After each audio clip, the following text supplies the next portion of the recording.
শিক্ষা আছে, একটি হচ্ছে ইসলামিক শিক্ষা, অন্যটি হচ্ছে জেনারেল শিক্ষা।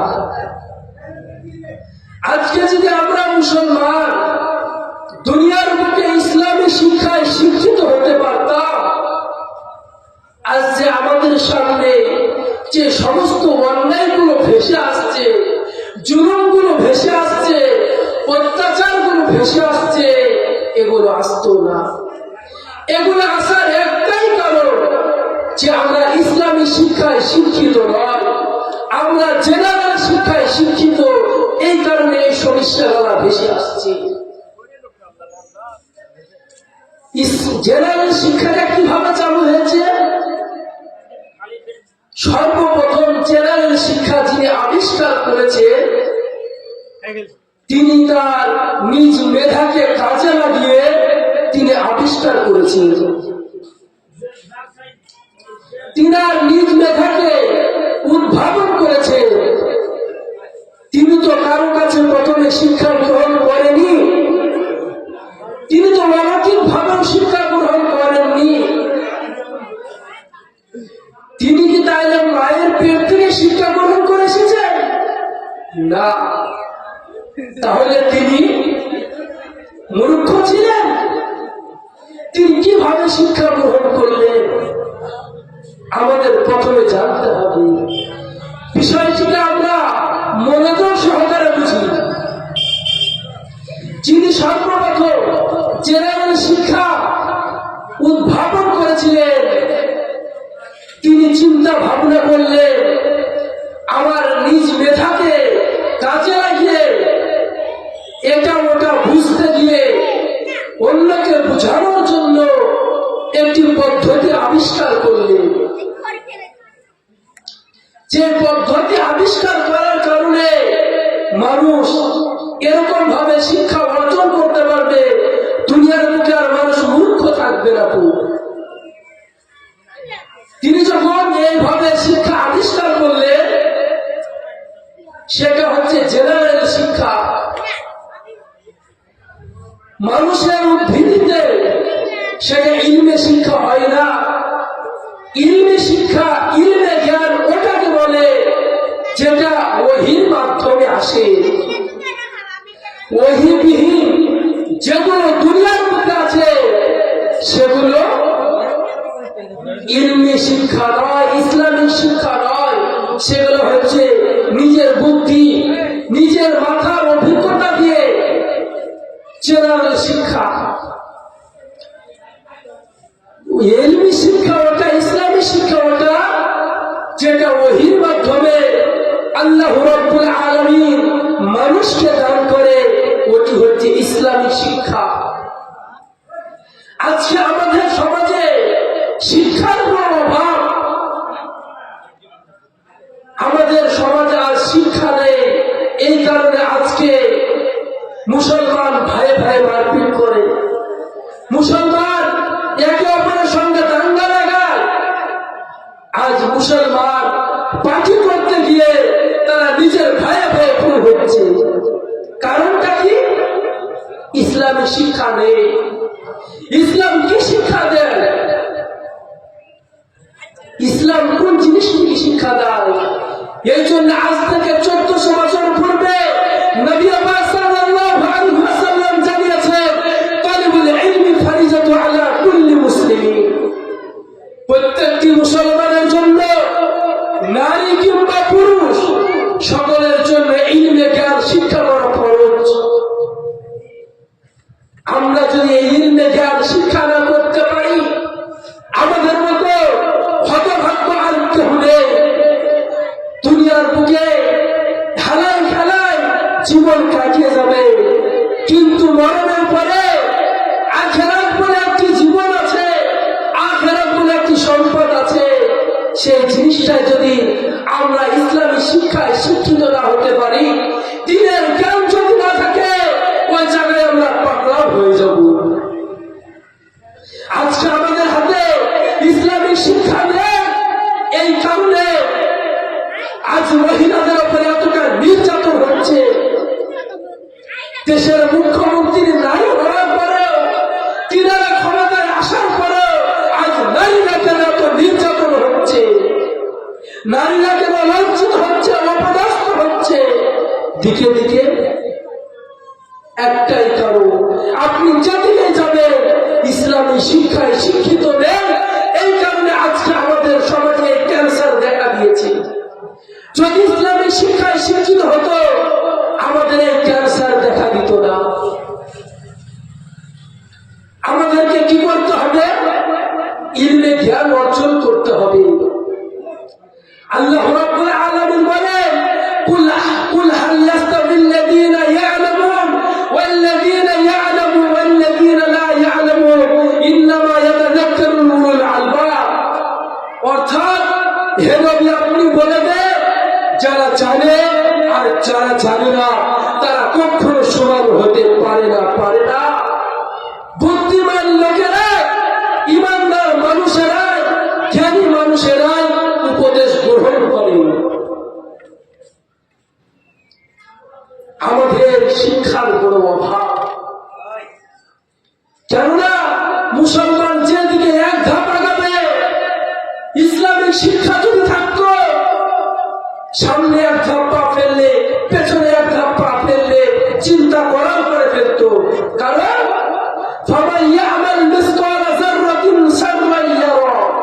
কাল কিয়ামতের দিন আপনি যদি অন্যায় করেন, অপরাধ করেন, মানুষের প্রতি জুলুম করেন, কিঞ্চি থেকে কিঞ্চি খারাপ কাজ হলো কিয়ামতের দিন তুলে ধরবে। কিঞ্চি থেকে কিঞ্চি পরিবার যদি ভালো কাজ করে যান আপনার সামনে তুলে ধরা হবে। অর্থাৎ আজ মুসলমান সেদিকে তাকায়, সেদিকে মুসলমানদের আর দুর্নীতি, মুসলমানদের অশান্তি। এই যে এসআরে 58,000 লোকের 58 লাখ লোকের এসআর থেকে নাম বাদ দিয়ে দিয়েছে। কারণটা কি?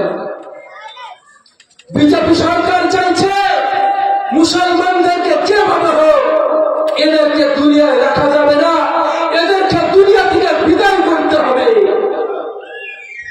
সমস্ত জাতির মুসলমানদেরকে টার্গেট। এরা হচ্ছে আমাদের পথের কাঁটা। এদেরকে যদি সরিয়ে ফেলতে পারি আর আমাদের কোনো অন্যায়, কোনো বাধা নেই, আমাদের মন চায় জিন্দেগি চালাতে পারবো। কিছুদিন আগে হায়াত হারাম করে হরিণ ঘাটের বিধায়ক যে অসীম সরকার, সে কোরআন নিয়ে কুমন্তব্য করেছে। বিশেষভাবে মনে রাখবে, যার জারক সন্তান ছাড়া, যার সন্তান জারক, সে ছাড়া কখনো কোরআনের দিকে আঙ্গুল তুলে কথা বলতে পারে না, কোরআনের অপবাদ দিতে পারে না। সে হারাম করে বলেছে, কোরআনে নাকি লেখা আছে বেধর্মীদেরকে তোমরা যেখানে পাবে রাস্তায় ঘাটে ধরো আর তাদেরকে মারো। এরকম কথা নাকি লেখা আছে। সে আবার চ্যালেঞ্জ ছুটছে, আমি মোহাম্মদ হুযায়ফা বললাম, তার যে যত সৈন্য আছে সে দেখা কোরআনে এমন কোন জায়গায় লেখা আছে যে মুসলমান বাদ দিয়ে যাদেরকে বেধর্মীদেরকে যেখানে দেখবেন সেখানে ধরে তাদেরকে মেরার কথা আছে। কিয়ামত পর্যন্ত চ্যালেঞ্জ থাকলো, কেউ পারবে না। কেননা আল্লাহ রাব্বুল আলামিন কোরআনুল কারীম শুরুতেই বলে দিয়েছে, জালিকাল কিতাবু লা রাইবা ফীহি হুদাল লিল মুত্তাকিন। এই এমন একটি কিতাব, এমন একটি গ্রন্থ যার মধ্যে সন্দেহ দূরের কথা, সন্দেহ করাও যাবে না। এমন একটি আমরা কিতাব পেয়েছি। বড় দুঃখের বিষয়, বড় আফসোসের বিষয়, আজ আমরা এত বড় একটি কিতাব পাওয়ার পরেও আমাদের ঈমান থেকে, হেদায়েত থেকে আমরা দূরে। নাম দাবি করি মুসলমান, কিন্তু মুসলমানের খাতায় নাম লেখানো যায় না। মুসলমানে দিলে মুসলমান হওয়া যায় না। মুসলমান হতে হলে সর্বপ্রথম আল্লাহকে এক বলে মানতে হবে, না দেখে অন্তরে বিশ্বাস করতে হবে, ঈমান আনতে হবে আল্লাহর প্রতি এবং আল্লাহ রাসূলের প্রতি। দিনের 5 ওয়াক্ত নামাজের সহিত জুড়ে থাকতে হবে। আমাদের সমাজে এমন মুসল্লি আছে নাম লিখিয়ে দিয়েছে সরকারি খাতায় যেমন সন্তান তার হাজিরি দিলে পারে বেতন পেয়ে যায়, সেরকম কিছু মুসলমান ভেবে নিয়েছে যে জুমার দিন মসজিদে যে 2 রাকাত জুমার নামাজ পড়ে খাতায় নামটা তুলে আসবো, হাজিরি দিয়ে আসবো, আমি মুসলমান থাকবো। ওয়াল্লাহি খোদা কি কসম है আপনি কামিল মুমিন নন। আপনি তখনই মুমিন হবে যখন 5 ওয়াক্ত নামাজ জামাতের সহিত আদায় করবে। কেননা আল্লাহ রাব্বুল আলামিন জানাচ্ছেন যে দুনিয়ায় খারাপ কাজ থেকে, অন্যায় থেকে, অত্যাচার থেকে, জুলুম থেকে একমাত্র বাঁচাতে পারে নামাজ। সমস্ত খারাপ কাজ থেকে বাধা দেবে আপনার নামাজ। আপনার যদি নামাজ সঠিক হয়ে যায়, আপনি কাল কিয়ামতের দিন সর্বপ্রথম কবরে আপনার নামাজের ব্যাপারে হিসাব দেওয়া হবে। হে বান্দা, তুমি নামাজ পড়েছো না কি করেছো বলো? নামাজের যদি হিসাব দিতে পারেন, কবরের হিসাব যদি আপনার সর্বপ্রথম পাশ হয়ে যায়, আপনার সকল হিসাব পাশ হয়ে যাবে। অতএব আমরা আজ বড় দুঃখের বিষয়, মুসলমান দাবি করার পরে দিন থেকে দূরে, নামাজ থেকে দূরে। ওরকম মুসলমান নাম রেখে লাভ নাই। নাম রাখতে হবে মুসলমান, ইমান নিয়ে মরতে হবে। ইমান নিয়ে বাঁচবো, ইমান নিয়ে মরবো। আমাদের একটাই টার্গেট, আল্লাহ রাব্বুল আলামিন দুনিয়াতে পাঠিয়েছে আফহাসিবতুম আন্নামা খলাকনাকুম আবাসা। আল্লাহ রাব্বুল আলামিন বলছে, হে বান্দা, তোমাদেরকে আমি দুনিয়ার বুকে ওয়াহিদুক সৃষ্টি করিনি, বেকার সৃষ্টি করিনি। আমি তোমাদেরকে দুনিয়ায় ইবাদত করার জন্য সৃষ্টি করেছি। আজ কত বড় নিমক হারামখোর মুসলমান, দুনিয়ার সমস্ত কাজ করার আমরা সময় পাই, দিনে 5 ওয়াক্ত নামাজের সময় পাই না। এর চেয়ে হতভাগ্য আর কিচ্ছু হতে পারে না। আপনি নামাজ পড়েন না, কিন্তু আল্লাহ রাব্বুল আলামিন দিনে 5 বার আপনাকে রুজি দেন, 5 বার আপনাকে খানা খাওয়ান। কারণ মুসলমানকেও দেয়, খ্রিস্টানকেও দেয়, হিন্দুদেরকেও দেয়, বৌদ্ধদেরকেও আল্লাহ খানা খাওয়ায়। আপনার আমার মতন যদি বদ অভ্যাস মানুষ হতো, তাহলে পরে খাবারের রুজি বন্ধ করে দিত। কিন্তু আল্লাহ রাব্বুল আলামিন আমাদের খাবারের রুজি বন্ধ করেনি। দিনে 3 বেলা পেট ভরে খাবার খাইয়ে যাচ্ছে। অতএব কিন্তু আমরা নাফরমানি করছি। আমাদেরকে যখন সর্বপ্রথম রুহের জগতে জিজ্ঞাসা করা হয়েছিল, আলাস্তু বিরব্বিকুম, তোমাদের রব কে? তখন আমরা সকলে বলেছিলাম রব্বি আল্লাহ। সেই রব আল্লাহ বলে শুধু বলে থেকে গেলে হবে না, মুখে এবং অন্তরে এবং কাজের দ্বারা প্রমাণ দিতে হবে। কাজের দ্বারা প্রমাণ দিতে পারলে আমাদের সঠিক মুসলমান প্রমাণ হবে। অতএব আমাদেরকে নামাজের দিকে আসতে হবে। সামনে আসছে রমজান মাস। এই যে রমজান, আল্লাহর হাবিব সাল্লাল্লাহু আলাইহি ওয়াসাল্লাম রজব মাস থেকেই তৈরি থাকতে, যখন সামনে শাবান মাস আসতে, শাবানের 1 তারিখ থেকে নিয়ে শাবানের 14-15 তারিখ পর্যন্ত টানা রোজা রাখতে, রোজা রেখে তিনার অভ্যাস তৈরি করতে যে সামনে আসছে রমজান মাস, এই রমজান মাসে আমার রোজাগুলো যেন নষ্ট না হয়ে যায়। আমাদের সামনে আসছে শাবান মাস, এরপরে রমজান মাস। রমজানের জন্য আমরা প্রস্তুতি নিব। দিনের বেলায় রোজা রাখা এবং রাত্রি বেলায় দাঁড়িয়ে নামাজ পড়া।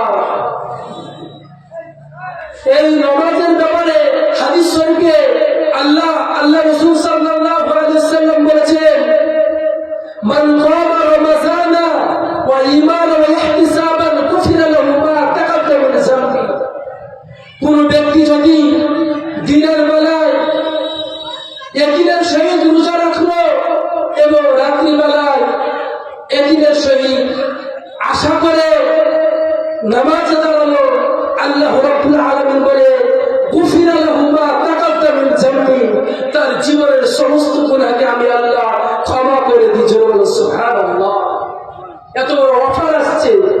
সামনে রমজান মাস, আমরা জানি না আল্লাহ রাব্বুল আলামিন আমাদের কতদিন জীবনে হায়াতে বাঁচিয়ে রাখে।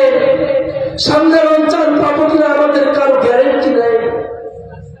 আল্লাহর কাছে রাসূল করিম সাল্লাল্লাহু আলাইহি ওয়াসাল্লাম বেশি বেশি করে দোয়া করতে যে আমাদের সামনে রমজান মাস আসছে, রমজান মাসে যেন ইবাদত করে আমরা কামিয়াব হতে পারি। আমাদের মুসলমানের এই চিন্তা নেই, ফিকির হয়ে গেছে একটা। কি ফিকির? হানাফি, বেরেলি, ফারাজি, এই নিয়ে আমাদের শুধু তর্ক বিতর্ক। এরা বলে এই দল কাফের, অমুক দল কাফের, অমুক দল জাহান্নামী, এরকম ফতোয়া চলছে। ফতোয়া আল্লাহর হাবিব সাল্লাল্লাহু আলাইহি ওয়াসাল্লাম আজ থেকে 1400 বছর পূর্বে জানিয়ে গেছে, ইন্না বানি ইসরাঈলা তাফাররাকা আলা 72 মিল্লাতান কুল্লুহুম ফিন-নার ইল্লা মিল্লাতান ওয়াহিদা। আল্লাহর হাবিব সাল্লাল্লাহু আলাইহি ওয়াসাল্লাম বলেন, বানি ইসরাঈলের জামানায় তারা 72 দলে বিভক্ত হয়েছিল। বাবা 72 দলে বিভক্ত হয়ে তারা পথভ্রষ্ট হয়ে গেছিল। রাসূল বললেন, আমার উম্মত আরেক ধাপ এগিয়ে যে তারা 73 দলে বিভক্ত হবে। কুল্লুহুম ফিন-নার, তারা সকলেই জাহান্নামে যাবে, ইল্লা মিল্লাতুন ওয়াহিদা, একটি দল হবে জান্নাতি। সে দলটি কারা? আহলে হাদিস তারা বলছে আমরা সে দলটি, বেরেলিরা বলছে আমরা সে দলটি, হানাফি মাযহাবের লোকেরা সারা বলছে আমরা সে দলটি। আজ থেকে রাসূল 1400 বছর পূর্বে জানিয়ে গেছে ওই দলটি হচ্ছে মা'আনা আলিহি ওয়া আসহাবিহি। যারা আমি রাসূলকে মানবে, আমার সাহাবীদেরকে মানবে, তারাই হবে জান্নাতি। সে দলটির নাম হচ্ছে আহলে সুন্নাত ওয়াল জামাত। আহলে সুন্নাত ওয়াল জামাত হাদিসের ভাষায় যেমন আল্লাহর হাবিব সাল্লাল্লাহু আলাইহি ওয়াসাল্লাম বলেছে, আমি দুনিয়া থেকে বিদায় নিয়ে চলে যাব, দুনিয়া থেকে চলে যাওয়ার পরে তোমাদের কাছে দুটি জিনিস রেখে যাব, এক কিতাবুল্লাহ আর দুই সুন্নতে রাসূলুল্লাহ সাল্লাল্লাহু আলাইহি ওয়াসাল্লাম। তোমরা যদি হেদায়েত প্রাপ্ত সাহাবীদের উপর আমল এবং আমি রাসূলের আমলকে তোমরা আঁকড়ে ধরো এবং আল্লাহর কিতাবকে ইয়ানি কোরআন শরীফকে যদি তোমরা আঁকড়ে ধরতে পারো, তোমরা দিন থেকে পথভ্রষ্ট হবে না, তোমরা গুমরাহ হবে না, তোমরাই সঠিক দল হবে। মা'আনা আলিহি ওয়া আসহাবিহি, তোমরাই হবে সেই দল আহলে সুন্নাত ওয়াল জামাত, তারাই হবে জান্নাতি। আজ কিছু মানুষ নবীকে সম্মানের নাম নিয়ে অপমান করতে চলেছে। কিছু কিছু দল এমন এমন বলে যে সেগুলো রাসূল করে না, কোন হাদিসে পাওয়া যায় না, রাসূলের নাম দিয়ে চালায়। কেন আল্লাহর হাবিব সাল্লাল্লাহু আলাইহি ওয়াসাল্লাম বলেছে, যে ব্যক্তি আমি যে কথা বলিনি, আমার সাহাবী যে কথা বলে নাই, আল্লাহ যে কথা বলে নাই, কোন মানুষ যদি বলে এটা রাসূল বলেছে, এটা সাহাবী বলেছে, তাহলে পরে সে ব্যক্তি সে যেন তার নিজের ঠিকানা বানিয়ে নেয় জাহান্নামে। রাসূল জানিয়ে গেছে। অতএব আমাদেরকে বেশি বাড়াবাড়ি করতে হবে না। আলেম ওলামারা যেটা বলবে এই ফতোয়ায় পড়ে থাকলে আমাদের হবে না, আমাদের নিজের আমলকে তৈরি করতে হবে। আজকে যেহেতু অনলাইনের যুগ, অনলাইন আপনি যেটাই চাইবেন সেটাই চলে আসছে। যখন নামাজ কিভাবে পড়বো সেই নামাজ, একটা আসছে বুকের উপর হাত বাঁধবে, একটা আসছে নাভির নিচে হাত বাঁধবে। আমাদের এই যে ফেতনার মধ্যে পড়ে আছি, এই ফেতনায় থাকতে থাকতে আমাদের জীবনটা নষ্ট হয়ে যাবে। মরণের পরে হয়তো জাহান্নাম ঠিকানা হয়ে যেতে পারে। কারণ আমাদেরকে তৈরি হতে হবে। রাসূল কি করেছে, সাহাবা কি করেছে, সাহাবায়ে কেরাম কি আমল করেছে, রাসূল করিম সাল্লাল্লাহু আলাইহি ওয়াসাল্লাম কি আমল করেছে, সে আমল করতে হবে। তাহলে পরে মরণের পরে আমাদের ঠিকানা হবে জান্নাত। আমাদের একটাই টার্গেট থাকবে, মরণের পরে কি হবে, মরণের পরে কি হবে, এটাই আমাদের চিন্তা। অতএব মরণের জন্য আমরা প্রস্তুতি নিই। কখন জানা যেহেতু আল্লাহ রাব্বুল আলামিন কোরআনুল কারীমের ভিতরে বলেন, কুল্লু নাফসিন যায়িকাতুল মউত, চার আছে তাকে মৃত্যু গ্রহণ করতেই হবে। সে ধনী বলেন, ডাক্তার বলেন, মাস্টার বলেন, প্রফেসর বলেন, যাই হোক না তাকে মৃত্যুবরণ করতেই হবে। কেননা আল্লাহর নবী সাল্লাল্লাহু আলাইহি ওয়াসাল্লাম যেদিন দুনিয়া থেকে বিদায় নিয়ে চলে যাবেন, শরীরে প্রশিষ্ট জ্বর, প্রতিরক্ত জ্বর, রাসূল কারীম সাল্লাল্লাহু আলাইহি ওয়াসাল্লাম মাথাগুলো ঘেমে যাচ্ছে। হযরত আয়েশা রাদিয়াল্লাহু তাআলা আনহা রুমাল দিয়ে মাথাগুলো মুছে দিচ্ছে। এই মুহূর্তে হযরত আজরাইল আলাইহিস সালাম আসার পরে রাসূল কারীম সাল্লাল্লাহু আলাইহি ওয়াসাল্লামকে বললেন, আমি আল্লাহর আদেশ নিয়ে এসেছি আপনার জানটা কবজ করার জন্য। আপনি যদি অনুমতি দেন আপনার জানটা কবজ করব, নাইলে আমি ফিরে যাব। আল্লাহর রাসূল আল্লাহর হাবিব সাল্লাল্লাহু আলাইহি ওয়াসাল্লাম বললেন, আমি যদি অনুমতি না দিই তাহলে ফিরে যাব। বলে কতদিন বাঁচতে পারবো? হযরত জিবরিল আলাইহিস সালাম বললেন, হয়তো 5 বছর 10 বছর, এরপরে হলে আপনাকে মৃত্যুবরণ করতেই হবে। আল্লাহর হাবিব সাল্লাল্লাহু আলাইহি ওয়াসাল্লাম বললেন, আপনি আর দেরি করেন না, আমার রবের সাথে আমার মোলাকাত করে দে, রবের সাথে আমার সাক্ষাৎ করে দে।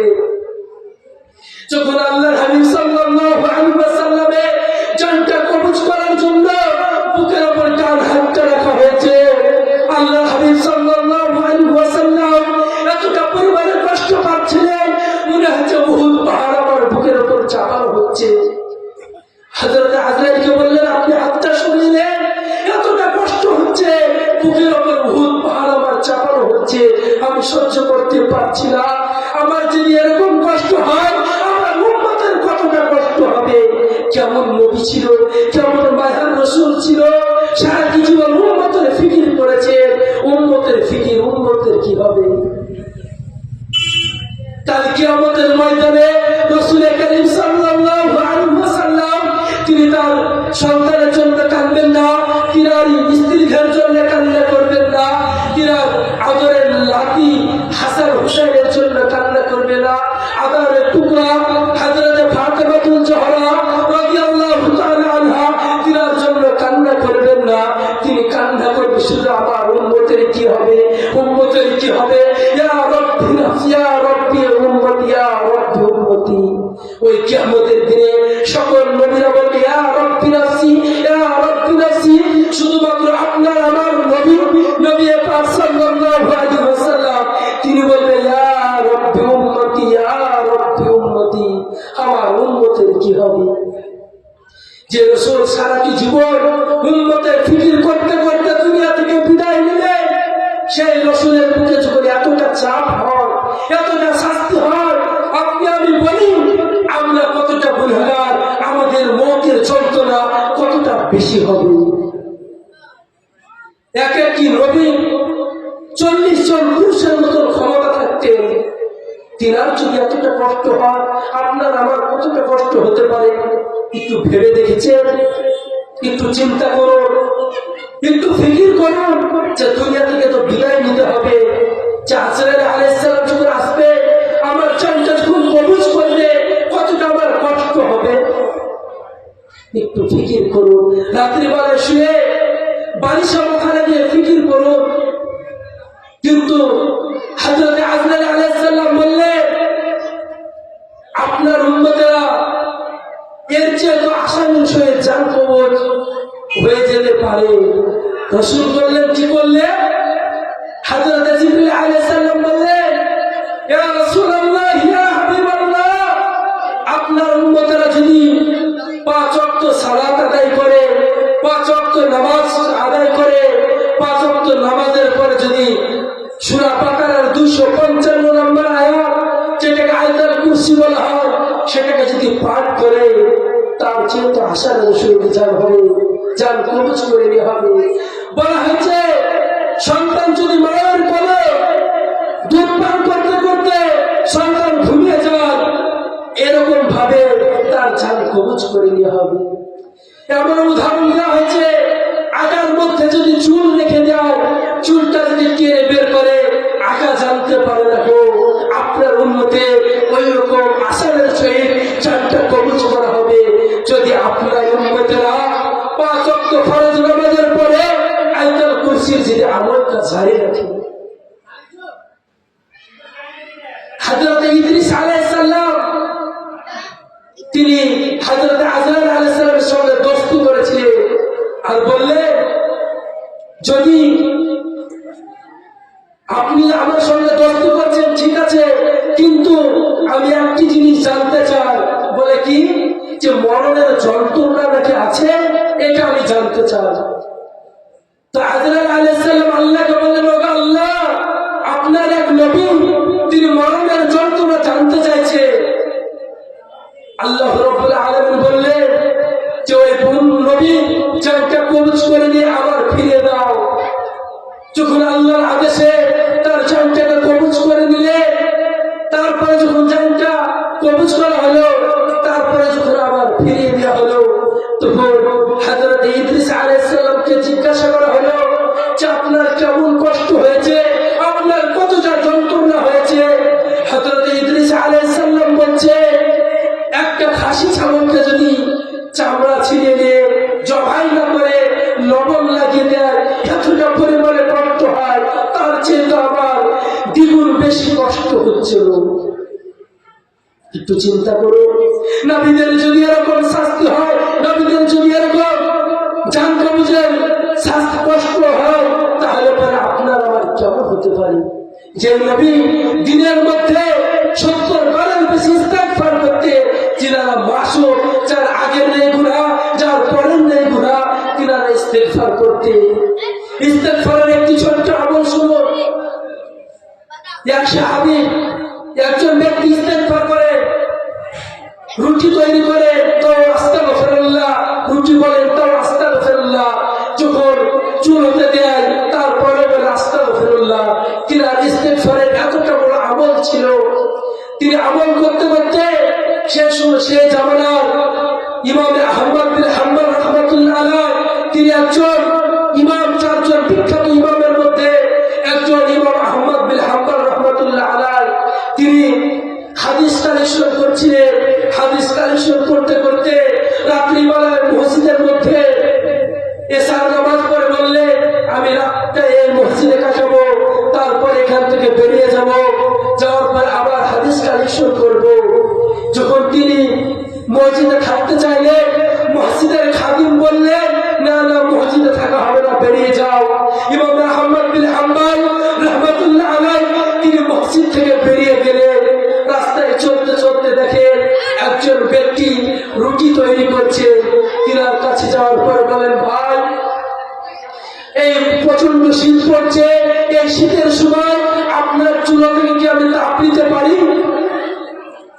সে ব্যক্তি বললেন, কোন অসুবিধা নেই, আপনি আগুন থেকে তাপ নেবেন, আমার কোনো অসুবিধা নেই, আপনি নিতে পারেন। সেই ব্যক্তি যখন চুলা থেকে তাপ নিচ্ছিলেন, নিতে নিতে আর বলতেছিলেন যে আমি ইমাম আহমদ বিন হাম্বল রাহমাতুল্লাহ আলাইহি, তিনি লক্ষ্য করছে সেই ব্যক্তি রুটি বলছে তাও বলছে আস্তাগফিরুল্লাহ, চুলাতে রুটি দিচ্ছে তাও বলছে আস্তাগফিরুল্লাহ, রুটিটা উল্টে দিচ্ছে তাও বলছে আস্তাগফিরুল্লাহ। এর পড়তে পড়তে ইমাম আহমদ বিন হাম্বল রাহমাতুল্লাহ আলাইহি তিনি বললেন, ভাই, আপনি এটা কি করছেন? বলে, আমি ইস্তেগফার করছি। এই ইস্তেগফারের কারণে আমি আল্লাহর কাছে যতগুলো দোয়া করেছি, আল্লাহ রাব্বুল আলামিন আমাদের সব দোয়া আমার কবুল করেছে, শুধু একটা দোয়া বাকি। বলে, কি দোয়া? সে ব্যক্তি বললেন, এই যুগে সবচেয়ে বড় মুহাদ্দিস ইমাম আহমদ বিন হাম্বল রাহমাতুল্লাহ আলাইহি, তিনার সঙ্গে আমার সাক্ষাৎ করতে চাই, আমার এই দোয়াটা বাকি আছে। ইমাম আহমদ বিন হাম্বল রাহমাতুল্লাহ আলাইহি তিনি বললেন, আপনার এই দোয়াটাও কবুল হয়ে গেছে। জোরে বলেন সুবহানাল্লাহ। তিনি বললেন, কিভাবে? বললেন, এই যুগে সে আহমদ বিন হাম্বল আমি জড়িয়ে ধরে তিনাকে চুল খাচ্ছে না, বলছে, এই ইস্তেগফার করার কারণে আমার জীবনে যা চেয়েছে আল্লাহর কাছে আমি সব পেয়ে গেছি। তিনি যদি পান, আমরা কেন পাবো না? এই ইস্তেগফার করে। ইস্তেগফারের বহুত গুরুত্ব আছে। ইস্তেগফার পাঠ করতে হবে দিনে, যে রাসূল করিম সাল্লাল্লাহু আলাইহি ওয়াসাল্লাম দিনে 70 বারের বেশি ইস্তেগফার করতেন। আমাদেরকে ইস্তেগফারের আমল করতে হবে। অনেকে ভাবছেন আমাদের অন্যায় হয়ে গেছে, আমরা তো জুলুম করে ফেলেছি, আমরা তো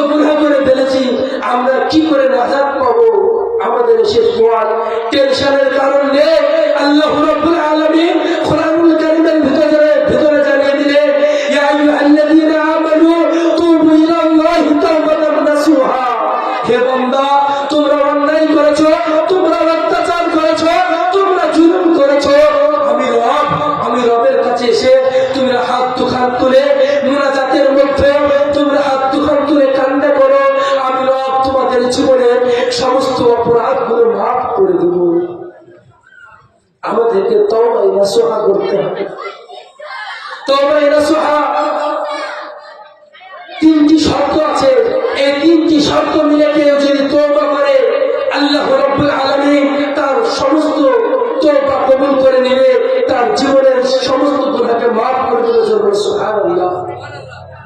ফাতহুল বারি বুখারী শরীফের বিখ্যাত সারা 4 নম্বর হচ্ছে ফাতহুল বারি। বুখারী শরীফের হাদিস থেকে বর্ণিত যে আল্লাহর হাবিব সাল্লাল্লাহু আলাইহি ওয়াসাল্লাম বলেছেন, আল্লাহ রাসূল সাল্লাল্লাহু আলাইহি ওয়াসাল্লাম বলেছেন, 3টি শর্ত মানে যদি তওবা করে তার তওবা কবুল করা হবে।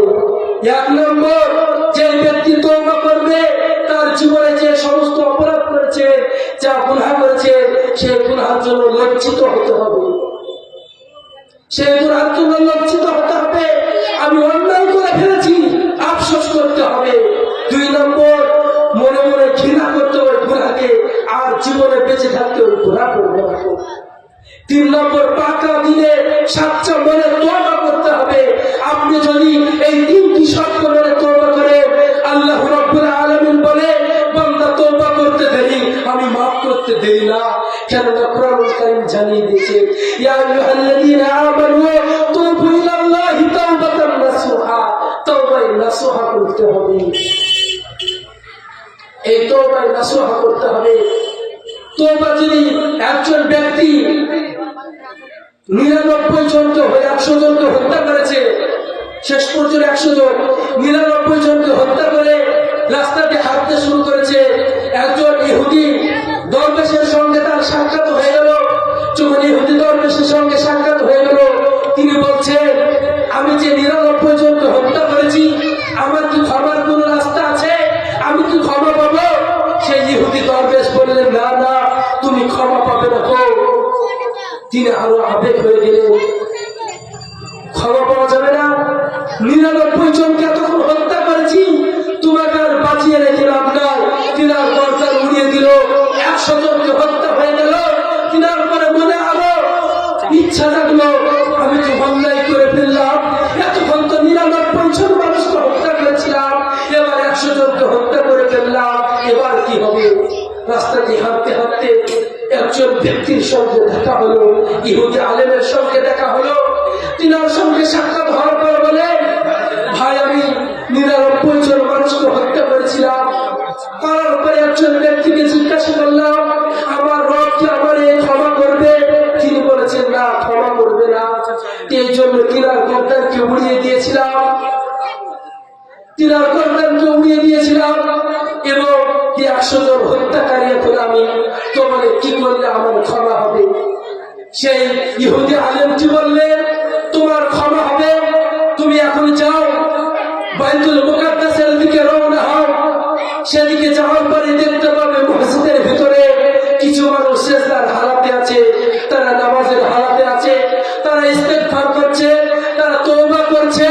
তুমি যাও, সেখানে যাওয়ার পরে তওবা করো, আল্লাহ রাব্বুল আলামিন তোমার তওবাকে কবুল করে নেবে। তিনি শুধু এরাদা করেছিলেন, আমি তওবা করব আর অন্যায় করব না। তিনার ইচ্ছা ছিল এটাই, এই জন্য তিনি রওনা হয়ে গেলেন, বাইতুল মুকাদ্দাসের দিকে চলতে শুরু করলেন। চলতে চলতে আল্লাহর কি কারিশমা, তিনার রাস্তার মধ্যে ইন্তিকাল হয়ে গেল। তিনি কিন্তু তওবা করেন নাই, তিনার শুধু ইচ্ছা ছিল তওবা করব। এই বলে চলতে চলতে রাস্তায় যাওয়ার পরে তিনার ইন্তিকাল হয়ে গেল। এবার কিছু আযাবের ফেরেশতা আর কিছু রহমতের ফেরেশতা এসে হাজির। আযাবের ফেরেশতারা বলে, এই মানুষ 100 জন মানুষকে হত্যা করেছে, ইনাকে আমরা জাহান্নামের দিকে নিয়ে যাব। রহমতের ফেরেশতারা বলে, না না না, ইনাকে জাহান্নামের দিকে নিয়ে যাওয়া হবে না, ইনাকে জান্নাতের দিকে নিয়ে যেতে হবে। কেন? তিনি তওবা করার ইচ্ছা করেছিলেন, তওবা করতে চাইছিলেন, তিনি বাইতুল মুকাদ্দাসের দিকে রওনা হয়েছিলেন তওবা করার জন্য। তখন এবার একজন ফেরেশতা বললেন, তোমরা এখান থেকে রাস্তা মাপ করো, বাইতুল মুকাদ্দাস কত দূর আর তিনার ব্যক্তিটা কত দূর। যেদিন যিনি যেখান থেকে এরাদা করেছিলেন সেখান থেকে যদি কাছে হয়ে যায়, তাহলে পরে আযাবের ফেরেশতারা তাকে জাহান্নামের দিকে নিয়ে যাবে। আর যদি সেই জায়গা থেকে বাইতুল মুকাদ্দাসের দিকে রাস্তা অল্প হয়ে যায়, তাহলে পরে তারা জান্নাতের দিকে নিয়ে যাবে। তিনারা রাস্তা মাপতে মাপতে দেখলেন বাইতুল মুকাদ্দাসের দিকে রাস্তা অল্প হয়ে গেল। এবার রহমতের ফেরেশতারা বললেন, তোমরা আর তাকে জান্নাতের দিকে নিয়ে যেতে পারবে না, এই ব্যক্তিকে আমরা জান্নাতের দিকে নিয়ে যাব। কি ছিল? তিনি ইচ্ছা করেছিলেন, এরাদা করেছিলেন যে না আমি পারবো, আমি তওবা করব, তাহলে পারে আল্লাহ আমার ক্ষমা করে দিবেন। একটা কি টেনশনের কোনো কারণ নেই। অন্যায় করেছেন, হুকুকুল্লাহ, আল্লাহর হক নষ্ট করেছেন, আল্লাহর কাছে হাত তুলে ক্ষমা চান, আল্লাহ ক্ষমা করে দিবে। কিন্তু মনে রাখবে, হুকুকুল ইবাদত যদি হয়, বান্দার হক যদি নষ্ট করে, বান্দা যতক্ষণ পর্যন্ত মাফ না করবে, আল্লাহ ততক্ষণ পর্যন্ত মাফ করবে না। এই জন্য হুকুকুল্লাহ আর হুকুকুল ইবাদ, আল্লাহর হক কি? নামাজ পড়েননি, রোজা রাখেননি, হজ করেননি, যাকাত দেননি, এগুলো দেননি, কিন্তু আল্লাহর কাছে যদি কান্না করেন, আল্লাহ চাইলে আপনাকে মাফ করে দিতে পারি। আর হুকুকুল ইবাদ, মানুষের উপর জুলুম করেছে, মানুষের গীবত করেছে, মানুষের উপর অত্যাচার করেছে, মানুষকে ফাঁসির মঞ্চে ঝুলিয়েছে। একজন মানুষ তিনি কিছু জানে না, ঘুম থেকে ওঠার পর দেখে জেলখানায়। কারণ কি? তার কি কারণ সে নিজেও জানে না। এরকম যদি কলমের পূজা দিয়ে আপনি যদি এরকম করতে থাকেন, সেই ব্যক্তি যতক্ষণ পর্যন্ত আপনাকে ক্ষমা না করবে, আল্লাহ রাব্বুল আলামিন ততক্ষণ পর্যন্ত আপনাকে ক্ষমা করবে না। এই জন্য মনে রাখতে হবে, এক হলো হুকুকুল্লাহ আর এক হচ্ছে হুকুকুল ইবাদ। জানতেও কখনো বান্দার হক নষ্ট করবো না। যদি অন্যায় করে থাকি, বান্দার হাত ধরে ক্ষমা চেয়ে দেব, কারণ জানা নাই আমাদের কখন মৌত চলে আসবে।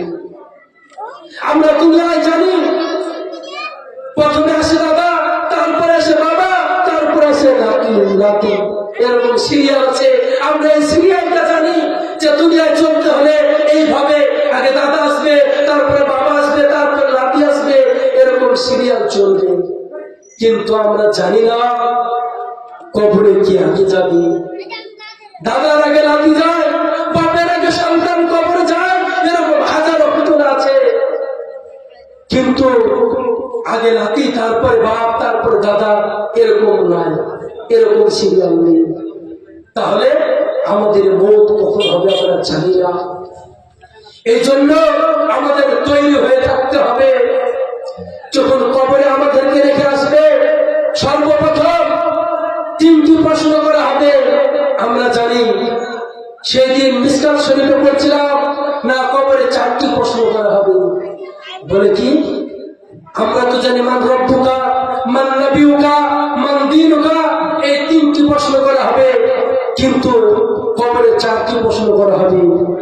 বিশেষভাবে মনে রাখো, এক নম্বর, মুনকির নাকির ফেরেশতা আসার পরে আপনার কাছে সওয়াল জবাব করবে, বলবে মান রব্বুকা, তোমার রব কে ছিল? যদি আপনি আমি সেই রবের গোলামি করতে পারি, রবের ইবাদত করতে পারি, রবের নিয়ামত খেয়ে যদি আমরা নাফরমানি করে যাই, তাহলে পরে জাবান দিয়ে বের হবে না। রবের নিয়ামত খেয়ে, রবের দিয়ে ফসল খেয়ে, রবের দিয়ে তিন বেলা খাবার খেয়ে, রবের দিয়ে শরীর সুস্থ নিয়ে আমরা দুনিয়ার বুকে চলাফেরা করছি, দুনিয়ার বুকে ঘোরাফেরা করছি, কিন্তু আমরা রবের হুকুম মানছি না। কোরআনুল কারীমের ভিতরে একটি সূরা আছে, সূরাতুন নাহাল, যার নামে নাজিল, মৌমাছির নামে সূরা। আল্লাহ রাব্বুল আলামিন মৌমাছির নামে সূরা দিয়েছে। সেই সূরাতে বলেছে মৌমাছিকে জন্মের পরে তিনটি আদেশ করেছে। কয়টি? তিনটি আদেশ। সে সৃষ্টির শুরু থেকে নিয়ে কিয়ামত পর্যন্ত এই তিনটি আদেশকে তিনি ফলো করে চলেন। কিন্তু মুসলমানকে কোরআনুল কারীমের ভিতরে এক জায়গায় নয়, দুই জায়গায় নয়, ৮২ জায়গাতে জানানো হলো আকিমুস সালাত ওয়া আতুজ যাকাত। হে বান্দা, তোমরা নামাজ কায়েম করো, যাকাত প্রদান করো। কিন্তু আল্লাহ রাব্বুল আলামিন মৌমাছিকে একবার বললেন, তোমরা দুনিয়ার বুকে বাসা বাঁধবে তিন জায়গায়। এক হচ্ছে গাছের গালে, দুই হচ্ছে পাহাড়ে, তিন হচ্ছে উঁচু জায়গায়, ছাদের নিচে। এই তিনটি জায়গা ছাড়া তোমরা বাসা বাঁধবে না। বলেন দেখি, আজ পৃথিবীর শুরু থেকে নিয়ে শেষ পর্যন্ত এই মৌমাছিকে এই তিনটি জায়গা ছাড়া কোথায় বাসা বাঁধতে দেখেছে? তেনারা কোনো জায়গায় বাসা বাঁধে না, এই তিনটি জায়গায় বাসা বাঁধে। কিন্তু মুসলমান এত বড় নিমক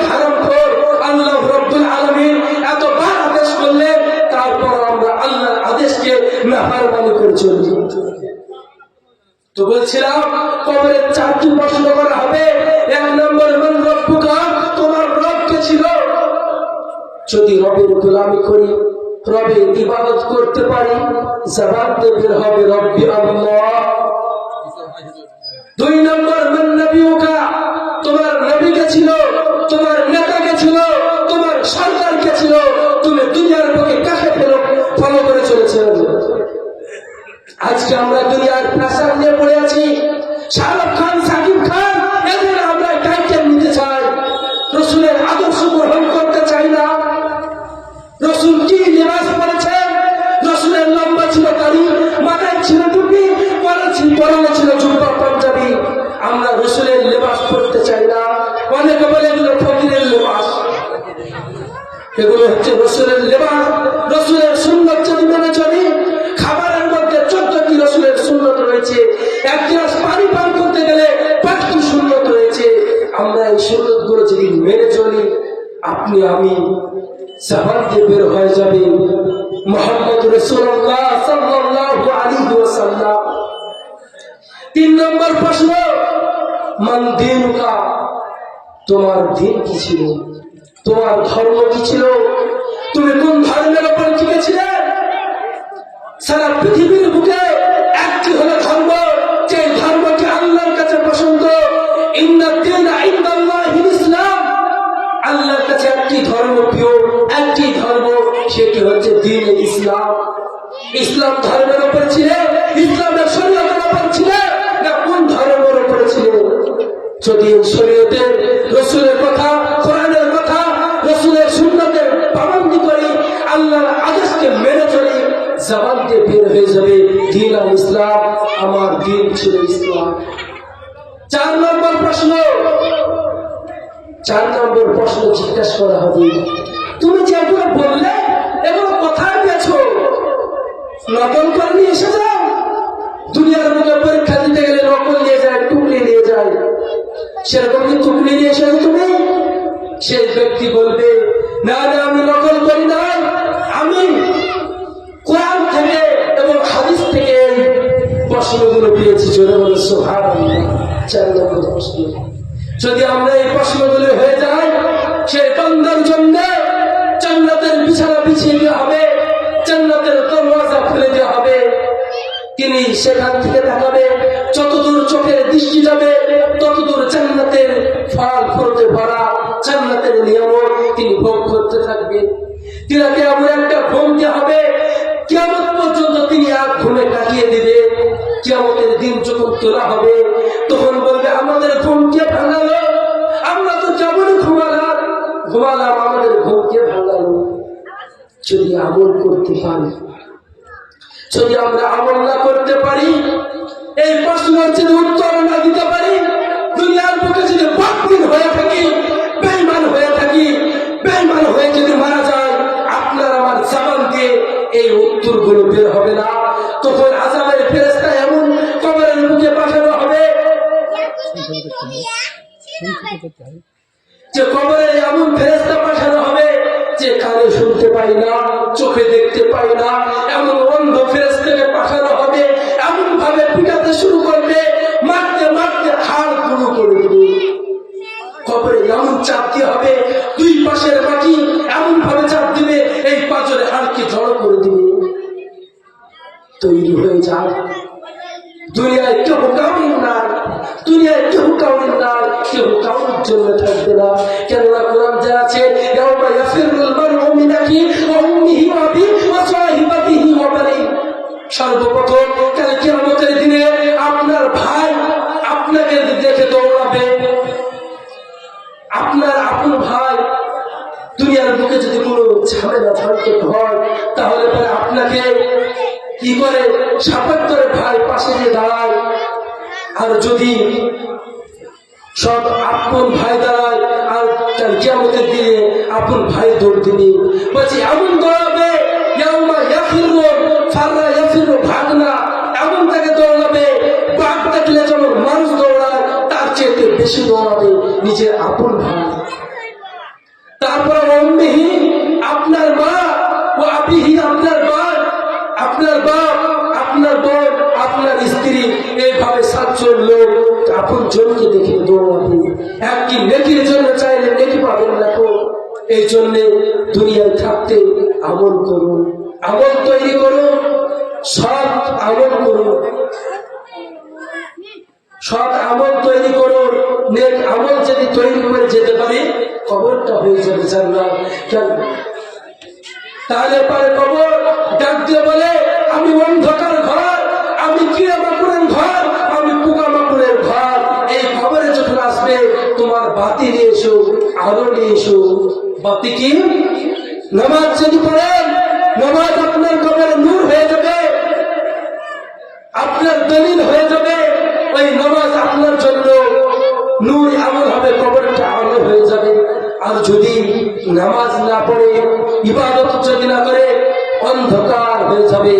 অমাবস্যার রাত্রি যেমন অন্ধকার হয়, সেরকম কবরটা অন্ধকার হয়ে যাবে। এই জন্যে বাপসি ভাইরা, আপনাদেরকে আমি একটি আহ্বান করলো, আপনাদের সন্তান হিসাবে, যে যতদিন দুনিয়ার বুকে বাঁচবো নামাজি হয়ে যায়, দিনদার হয়ে যায়, দিনদার হয়ে যায়, ঈমানওয়ালা হয়ে যায়, কলমাওয়ালা হয়ে যায়। যদি কলমাওয়ালা হয়ে যায়, আজকে আমাদের দিকে চারিদিক থেকে আক্রমণ আসছে, কারণটা কি? পিঁপড়ে চিনে তো? পিঁপড়ে যে জিনিসটা মিষ্টি থাকে সেই জিনিসে পিঁপড়ে লাগবে।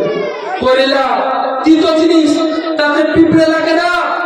অতএব মুসলমানদের ভিতরে কিছু আছে, এই জন্য সারা বিশ্বের মানুষ, সারা বিশ্ব লেগেছে মুসলমানকে টার্গেট, মুসলমানকে দুনিয়া থেকে বিদায় করতে হবে। মুসলমানদের ইমান নিয়ে ছিনিমিনি খেলছে। কারণটা কি? আমাদের বড় কমজোর হয়ে গেছে ইমান, ইমান দুর্বল হয়ে গেছে। এই কারণে আজকে আমাদের উপরে এত আযাব এসছে, দিনের দিন আযাব আসতে আছে। মুসলমানদেরকে কি থাকে মারা হচ্ছে। কারণটা কি? আল্লাহর মাদদ আসছে না। কারণটা কি? একটাই কারণ, আমরা বাতিল হয়ে গেছি, আমরা দিনকে ভুলে গেছি, ইমানকে ভুলে গেছি, আল্লাহকে ভুলে গেছি, আল্লাহর রাসূলকে ভুলে গেছি। এই কারণে আজকে আমাদের চারিদিক থেকে গজব আসছে, আমাদের কোনো দিক থেকে সাহায্য আসছে না। এটাই হচ্ছে আমাদের কারণ, যে আমরা দিন থেকে সরে গেছি, ইমান থেকে সরে গেছি। অর্থাৎ আপনাদেরকে বলবো, আমরা দিনের মধ্যে আসি, দিনের ভিতরে ফিরে আসি। সর্বপ্রথম মানুষ কালকে যারা জাহান্নামে যাবে, কিছু মানুষ জান্নাতের বাগানে ঘোরাফেরা করবে, আরাম করতে করতে দেখবে হঠাৎ তাদের জাহান্নামের দিকে নজর চলে যাবে। যাওয়ার পর বলবে, চলো তো দেখি, এরা তো আমাদের সাথী, একসঙ্গে চায়ের দোকানে বসে চা পান করতাম, একসঙ্গে চলাফেরা করতাম, এরা আজ কি কারণে জাহান্নামে এলো, চলো এদেরকে বাঁচানো যায় কিনা দেখি। একজন অপরজনকে বলবে, দুইজন মিলে জাহান্নামের যে দারোয়ান ফেরেশতা মালিক আছে, তিনার কাছে যাওয়ার পর বলবে, ও জাহান্নামের ফেরেশতা দারোয়ান মালিক, এরা কি কারণে জাহান্নামে এসেছে বলো। তিনারা বলবে, আমি জানি না, তোমরা এদেরকে জিজ্ঞাসা করো, এরা আজ কি কারণে জাহান্নামে এসেছে। ওই জাহান্নামী ব্যক্তি থেকে জিজ্ঞাসা করা হবে, তোমরা কি কারণে জাহান্নামে এসেছো। সকল জাহান্নামের এক বাক্যে উত্তর দেবে, ক্বালু লাম নাকু মিনাল মুসাল্লিন, আমরা দুনিয়ার বুকে মুসাল্লি ছিলাম না, নামাজি ছিলাম না, এই কারণে আজকে জাহান্নামে এসেছি।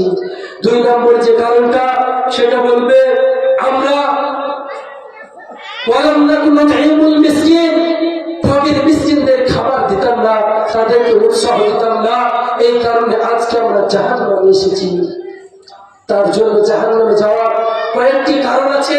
আরেকটি কারণ, তারা বলবে আমরা গীবত করতাম, একে অপরের কথা অন্য জায়গায় লাগাতাম, সামনে শুনতাম, অপরে উল্টা পাল্টা লাগাতাম, মুনাফিকগিরি করতাম, এই কারণে আজকে আমরা জাহান্নামে এসেছি। এই কারণগুলো কাল কিয়ামতের দিন আপনার আমার হয়ে দাঁড়াতে পারে যদি আমল সহি না করি। একটি আহ্বান করব, দিনী ভাই আমার, দিনী বোন আমার, পর্দার আড়ালের মা বোনেরা, যতদিন দুনিয়ার বুকে বাঁচবেন একটাই নসিহত, শোনার চেয়েতে, বলার চেয়েতে একটাই শুধু আমল করতে হবে বেশি। কেননা ইন্নামাল আমালু বিন্নিয়াত, নিয়তটা যদি আমার সহি হয়ে যায়, আমার সকল আমল সহি হয়ে যাবে। এই জন্য আমাদেরকে নিয়ত সহি করতে হবে, আমল করতে হবে। আল্লাহ রাব্বুল আলামিন যা কিছু বললাম সর্বপ্রথম আগে আমাকে আমল করা এবং আপনাদের সকলকে আমল করার তৌফিক দান করুন। সকলে বলে আল্লাহুম্মা আমিন। বলার ক্ষেত্রে যদি ভুলত্রুটি হয়ে যায় আপনাদের সন্তান হিসাবে মাফ করে দিবেন। এই বলে আজকে আমার সংক্ষিপ্ত আলোকপাত ইতি করছি। ওয়া আখির দাওয়ানা আলহামদুলিল্লাহি রাব্বিল আলামিন। আসসালামু আলাইকুম ওয়া রাহমাতুল্লাহি ওয়া বারাকাতুহু।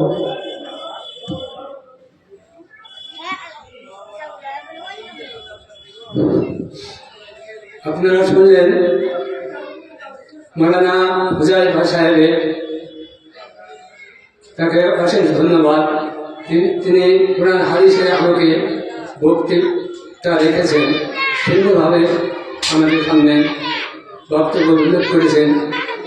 তা আমরা তার বক্তব্য শুনে আমরা লাভবান হব এই আশা রাখছি। এবারে আমাদের সামনে আসছেন বক্তব্য রাখার জন্য কারি মৌলানা ইয়াসিন আলী সাহেব, শিক্ষক মাদ্রাসা ইসলাম উলুম শেখপাড়া।